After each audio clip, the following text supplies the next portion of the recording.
Côté gaïchi. En chute arrière pour l'instant.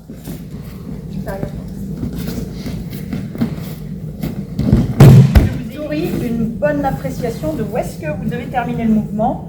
Pas trop en avant, enfin c'est le début si, mais pas trop en avant, plutôt à l'intérieur de votre genou, d'accord, pour pouvoir contrôler.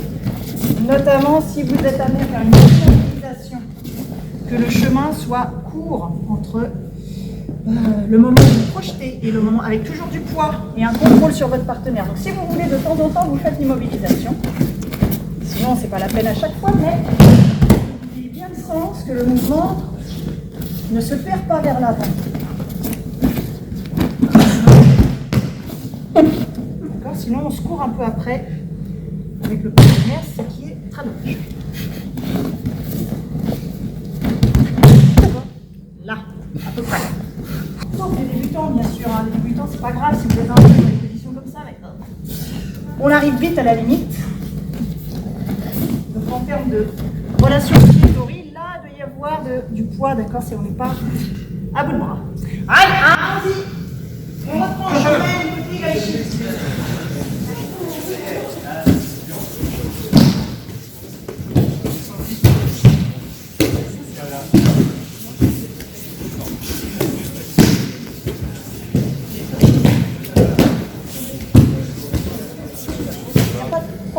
À le faire départ arrêté ou départ arrêté. De réceptionner votre chemin, même si évidemment on sait que c'est un peu tard, pour apprendre déjà à vous positionner ici. Et c'est pas inintéressant, même pour le hockey, de travailler le déséquilibre départ arrêté. C'est-à-dire que quand je vais, comme je dis que c'est un rééquilibrage entre ce qui va mettre en avant et en arrière, même si c'est départ arrêté, si je tire ici, que ça soit connecté et qu'il n'ait pas, comment dire, spontanément la réaction de. Alors oui, soit ça, soit de casser le corps en deux. D'accord? Parce que là, ça ne va pas l'aider pour la chute. Donc plutôt quelque chose, moi je vais essayer d'emmener sa main entre mes deux genoux. Bon, ben, voilà, ça va faire bouger normalement sa jambe arrière tout en restant axé, sans se pencher. Donc départ arrêté, même si dans l'action ça ne va pas, mais au moins vous sortez de la ligne, la main on l'amène entre ses genoux et le hockey, voilà déjà que ça se connecte entre l'avant et l'arrière. D'accord? Le travail est le même, puisque quand vous allez allonger, normalement, ce que vous cherchez quand vous êtes tori, c'est qu'une fois qu'il est sur sa jambe d'appui, il ne puisse pas la rebouger tout de suite, cette jambe, que vous le fixiez et que justement vous trouviez un déséquilibre. À vous de ne pas tirer, pousser dans tous les sens. Les faire rechercher, c'est à peu près ça, d'accord? Ping, ping.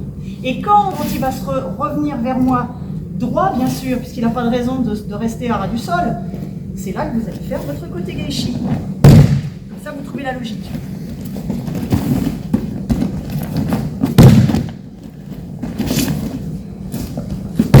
Donc, quand vous finissez votre mouvement, les tori, ne ravancez pas les jambes. Le pied, vous l'amenez là et vous finissez le mouvement là. Vous ne faites pas l'immobilisation. Le mouvement, il est vraiment sur place. Même pour les plus gradés, attendez que votre partenaire se relève. C'est pas la peine d'essayer de farfouiller en bas, d'accord? Sauf si vous allongez le mouvement comme vous avez fait là. Hein. Vous pouvez chercher à faire une roulade avant, c'est possible aussi. Mais même si c'est une roulade avant, j'ai besoin qu'il soit droit pour bien l'engager. Et après, vous trouvez le timing, votre partenaire est contraint de s'en remettre sur ses appuis.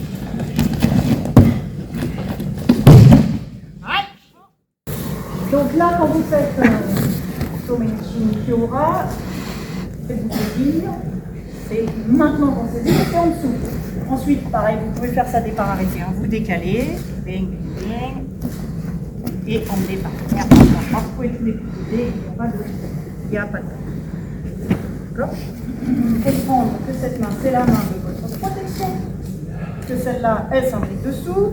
On ne reste pas sous la ligne d'attaque, bien sûr. On fait son mouvement sans remonter sur les appuis et on en fait. Pas beaucoup plus vite, mais directement. Donc c'est la même logique. Quand on fait le mouvement d'aïkido, c'est le plus gradé qui attaque en premier généralement. Donc, c'est à ma charge de lui donner les bonnes sensations, de où se trouve le déséquilibre, et ensuite de me récupérer, et c'est là que lui fait Nikyo. Donc, je sais pas, vous attaquez, bien sûr, pas ces positions-là. Vous imaginez, même si j'ai le dos hyper droit, je suis un peu toute seule là. Il est là. Donc, comme tout déséquilibre, le déséquilibre, vous lui donnez là, en lui disant, bah ouais, c'est pas mal par là, ouais, c'est pas mal. Par contre, s'il allait un peu plus sur son genou là-bas, je lui dirais, ah non, c'est pas par là. Mais avec mon corps, pas en lui disant, oh non, c'est pas par là. Oh, ça va, ça me convient. D'accord, momentanément, enfin, ça me convient. La suite, je reste pas là pour la suite. Vas-y, fais ta suite. Et c'est facile de s'organiser, d'accord? Donc c'est moi qui vais me récupérer après. Oh, c'est parce que je vais avoir envie de remonter sur lui qui va faire son Ikkyo. Et vous, en tant que Uke, le fait de faire ça et de revenir devant, bah, ça positionne vos hanches. Et du coup, on sort de la problématique, enfin de l'autre côté, on sort de la problématique qu'on a souvent avec les gens, c'est que, vas-y, fais ton mouvement, si je reste là, vas-y, je ne peux pas positionner pour l'Ikkyo. Donc reprenez-le doucement. Là, je lui dis OK, et je force sur mes positions, hein, je ne suis pas dans ces positions-là. Ensuite, il fait son changement, il redescend. Je suis dans la bonne position pour être face à lui. Ok, donc il faut vraiment que vous ayez, ça. Là, ok. Il n'y a pas de raison de rester comme ça. Je vais revenir sur lui parce qu'il est là quand même. Pour mieux redescendre. Et pour mieux redescendre.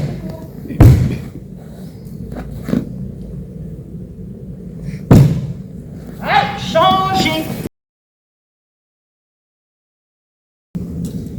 Dans la logique de l'action, vous pensez d'abord auquel, les appuis, le pied.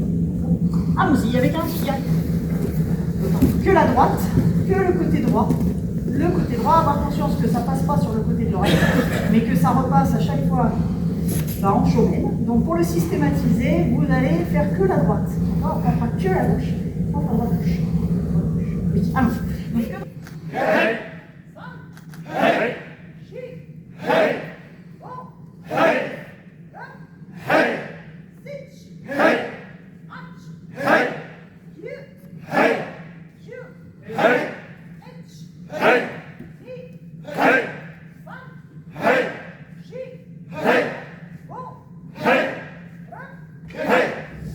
Basiquement, quand vous allez engager un mouvement sur Kili-Gaishi, il y a deux possibilités. Soit vous vous laissez toucher, soit vous ne vous laissez pas toucher. Il va falloir que vous donniez une bonne cible juste à votre partenaire, parce que l'idée sur ces katas-là, c'est que vous ouvrez et vous faites barrage.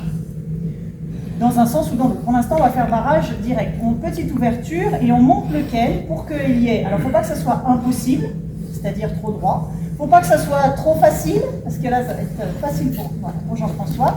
Il faut qu'il passe mon ken pour arriver sur ma tête. Donc, du coup, il faut que votre cible soit juste. Donc, vous allez ouvrir, vous allez décomposer, ouvrir, présenter votre cible et demander au partenaire de venir frapper, shomen, dans l'idée, voilà, que ça dépasse l'obstacle. Pour pas que ça soit des frappes qui se raccourcissent au fur et à mesure, mais qu'il y ait toujours de l'extension, ouverture, gêner, frapper et libérer pour celui qui présente la cible. Donc votre cible, il faut qu'elle soit en biais en haut et assez haut, pour que la tête reste atteignable en passant l'obstacle. Tu peux frapper. D'accord, il faut que ça arrive. Il ne faut pas que vous reteniez le sabre, parce que sinon vous allez avoir du mal après à libérer votre mouvement pour le Kili-Gaishi. Ouverture, monte assez haut. Ça c'est trop bas, d'accord? Il faut que vous identifiez, ça c'est trop droit. Ça c'est trop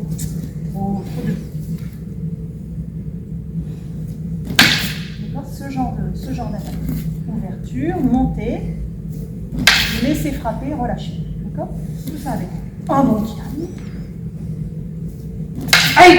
Okay. Et vous relâchez tout pour ne pas garder de tension dans les épaules. Aïe! Allons-y, on démarre. Au choix. Soit vous vous laissez chasser, soit vous partez avant qu'il y ait contact. Mais c'est un peu comme ce qu'on a fait au travail à main nue, c'est-à-dire que si vous cultivez votre kata sur Kili-Gaishi en esquivant, en évitant le contact à chaque fois, le problème c'est que quand un jour vous ne serez pas dans le bon timing et que ça va cogner, vous risquez d'avoir des surprises mauvaises, généralement. Donc, il faut que vous ayez la confiance que même si ça cogne, même s'il y a un choc, eh ben, vous savez le faire avec ce contact pour mieux l'éviter ensuite. Il ne faut pas le concevoir à l'inverse.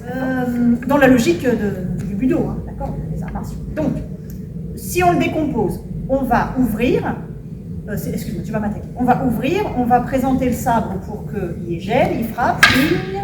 Okay, donc là, je vous demande exprès, pour l'étude du kata, que ce soit une frappe qui remonte un peu, d'accord, avec un choc. Normalement, bien sûr, il frappe shomen normal. Mais pour l'étude, on vient un peu chercher le contact et il reste un peu en haut. Ça doit m'aider. En même temps que vous ouvrez, vous allez sortir la jambe gauche sur le côté. Et certains, je vous disais, pour aider l'orientation de votre ken, imaginez que comme vous allez partir sur la gauche, vous orientez votre garde déjà sur la gauche. Comme ça, ce ne sera pas trop droit. D'accord ? Vous sortez déjà ce qu'il y a à sortir. Puis, ping, ping, vous sortez. Complètement le reste du corps. Évidemment, pour les plus gradés, ce qu'il faudra rajouter, c'est ne pas déguiner d'abord sur le côté, d'accord, pour rester sous la frappe. Sinon, soit il frappe là où je suis, je prends sur les doigts, soit il me suit. Donc, ça et ça, ça reste sur la ligne, même si vous avez sorti déjà un bout pour anticiper. Et ensuite, bah, vous essayez de coordonner tout ça. Donc, soit sans contact, mais avant de le faire sans contact, faites-le avec une frappe. Et voir si ça passe. Sans éluder ce contact-là.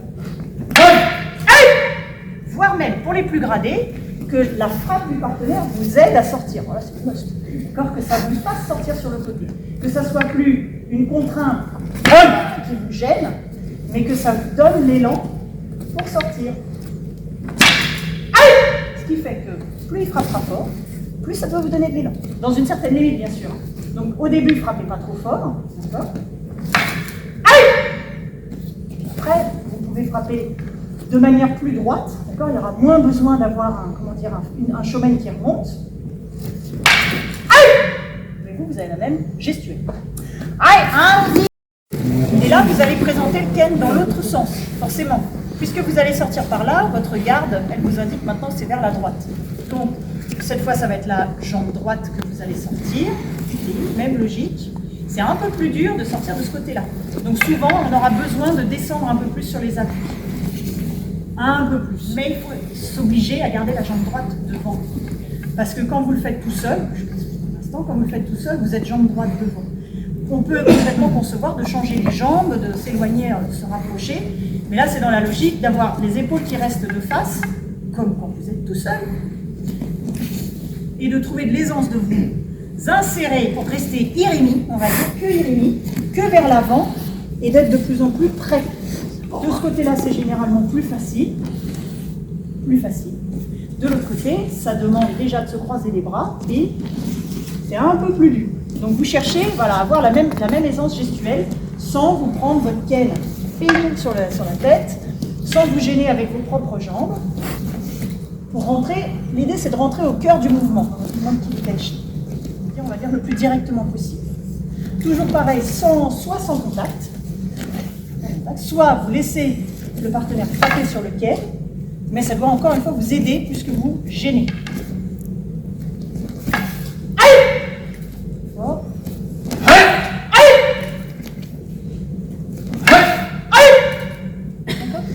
Allez-y, changez. Je vais pas faire du soirée avec ça, parce qu'il y a des trucs qui cassent. Donc, pour toi, Hélène, donc déjà merci à tous d'être venus si nombreux ce matin. Je voulais déjà te remercier avec un petit bouquet de fleurs.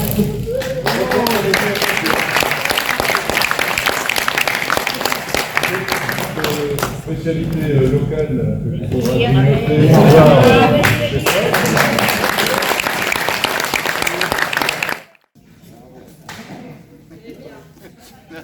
Là, c'est magnifique. Là, c'est pour la postérité.